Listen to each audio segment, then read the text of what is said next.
Hello everybody and welcome back to another video. Today I'm going to be talking about survivability and how to survive in early game, mid game, as well as late game. In the background I'm going to have a 17 kill win playing. Should have been a 20 kill, however 2 guys died to fall damage I was fighting and the last guy died to storm. However, still a 17 kill win, so I hope you enjoy the rest of the video. The best way to survive early game is to reduce your RNG as much as possible. Now, one way you can do this is landing somewhere where nobody else lands, and that's basically a guaranteed start, and for the most part will get you set up with the loot you need.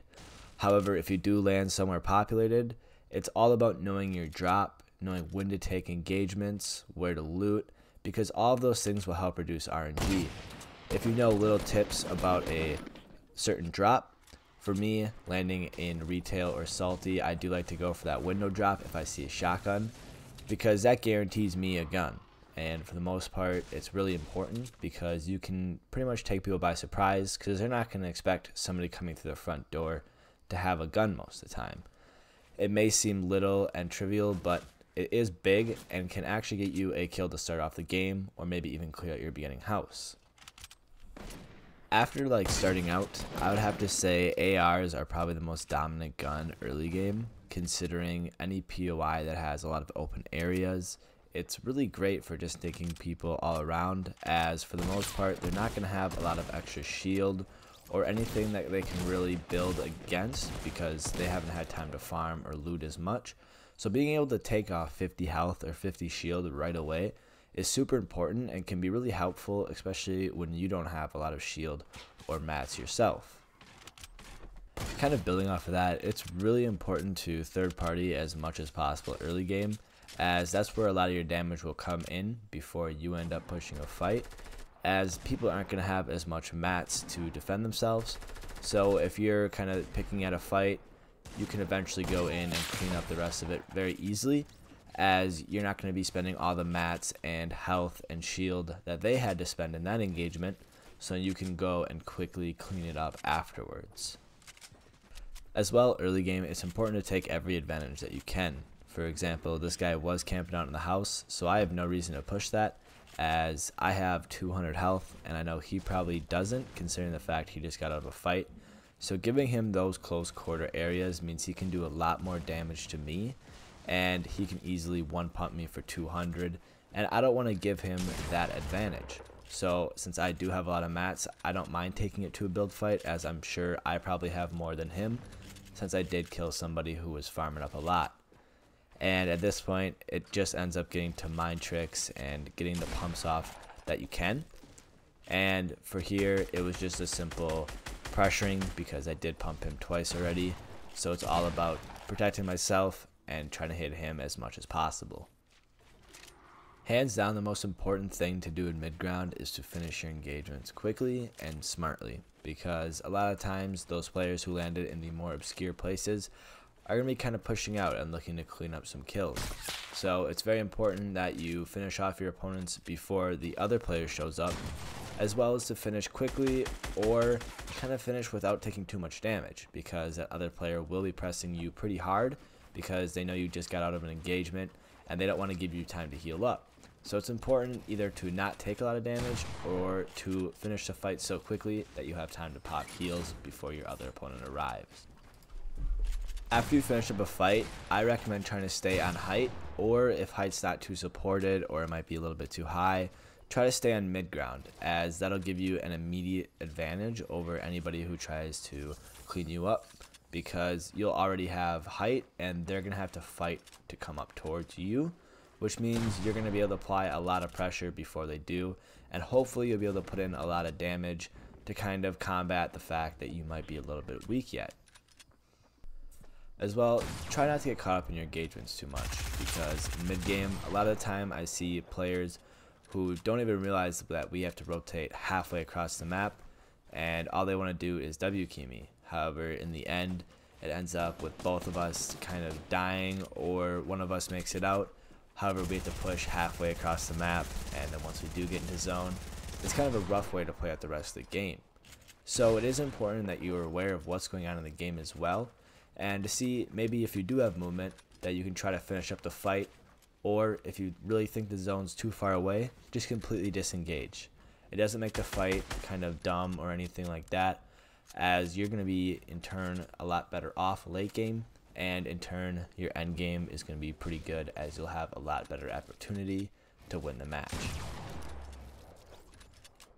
Once I do reach kind of later in the game, about late mid game, I like to take my engagements a lot smarter, as of course the players you run into are going to be a lot better, as well as a lot of times you're going to get third partied, as the lobby kind of is dwindling down, so you kind of don't run into as many players as you would, so there's less fights going around the map. So I don't like to take engagements towards the middle of the circle, because that's where like a lot of players like to congregate. So for example here, I'm really hard pressing this guy as he just got out of a fight, and I messed up my edit there. However, I'm quick to react, thankfully, and I do end up getting the kill. However, situations like this aren't really good, because for example, I just third partied that guy, and for the most part you know you're going to get third partied as well, because of course people are looking for players and there's not too many of them left. And here I kind of switch up my positioning, as I was kind of in a terrible position and this guy kind of let me have it for some reason. However, at this point it's all about healing up so I can take that engagement when I want and how I want it. So here I'm kind of searching for a burst of damage that I can put in on the player, as going into a fight with them on their heels is really nice and it gives you a pretty good upper hand. And for example, I probably wouldn't have W keyed this guy so hard if he wasn't in the outskirts of the circle, because not too many people are going to be hanging around back there, especially with only 7 people left. So I really do want to finish this engagement up quickly, as I did kind of storm push him, and we just kind of get into a little fight, which I'm going to let play out, and then I'll see you guys back in the next clip.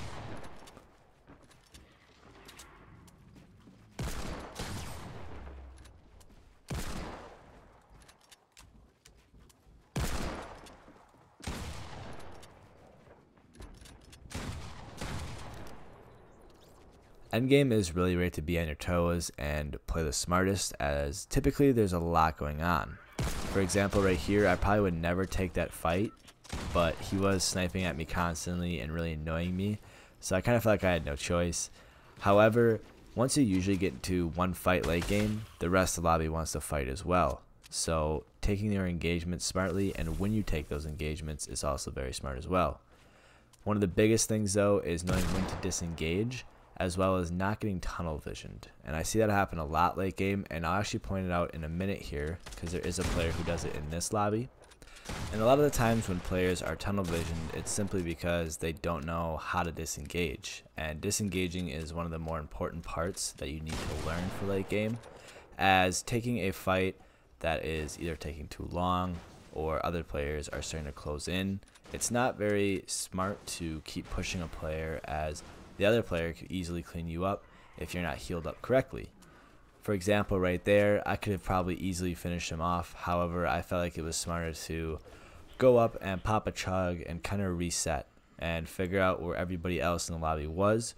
So once I do go for my rotations, I'm going to have a lot better knowledge of what's going on within the lobby. So as I'm kind of finishing my chug jug up here, I can kind of hear everybody running to the other side of the temple. And one thing that I really don't do too well in here is my rotation, as I didn't rotate early and I kind of let the storm push me in. However, I thought that I could kind of clean up the 2 kills, and in the end it ended out well for me. However, this is not something I recommend. I recommend kind of rotating earlier, but I did have ultimate height, so I felt like I was at a pretty good advantage for hopefully cleaning these 2 guys up. As well, I could tell that there was 2 players down below yet, as I knew there was one kind of hiding behind the stairs and I could hear the other one under me. So at this point, I knew that I was going to probably have to fight 2 people on my way in, but I knew I could at least get some pretty easy shots off right in the beginning. However, earlier I said there was a player who got pretty tunnel vision late game, and that's that Lynx right there. She was really focused and only wanted that kill and didn't really care about protecting herself, as I just sat behind her and pumped her 3 times in a row without her building behind herself once. And that's what I mean. In those situations, it's more smart to protect yourself and reset rather than get one kill and lose the entire game.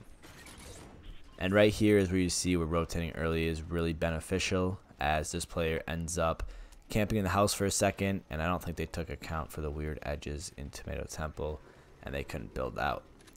However, this is going to be the end of the video here, guys. Thank you so much for watching. I hope you enjoyed it.